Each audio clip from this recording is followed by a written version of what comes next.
3 hilabete eman ditu kantxatik edo gimnasiotik atera gabe. Azken orduak oso bestelakoak izan dira Lauterdiko txapeldunarentzat. Nahi nuen erki pasatzea, azkenen deun ematen ginen konzentratzen, da atea gabe eta atzo ja atea ginen. Aurkaririk txarrena presioa izaten da gehienetan eta atzoko finalean favoritoak garesti ordaindu zuen.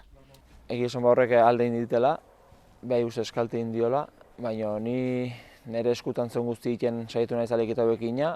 Bi une kritiko bizi izan zituen atzoko finalean.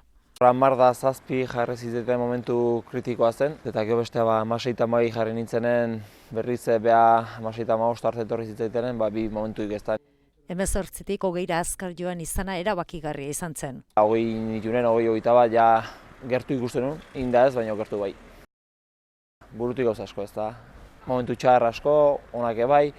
3 final jokatzea zaila da, 3 irabaztea zer esanik ez. Hala ere, merezi duen errespetua lortzen lanak ditu arbizorrak.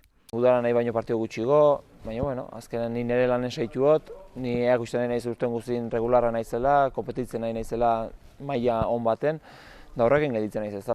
Ostiralean, binakako txapelketari emango dio aserazkoitian Jokin Altunaren kontra, ez dago eten aldirik. Nahi gabe de bai tensioitatik eta burue pixka jaitxingo zaitela, pixka maila nik uste pixka prof esaten dena ningoetela, baina ostiralean ja partidu da, da buru belarri hastegan ja.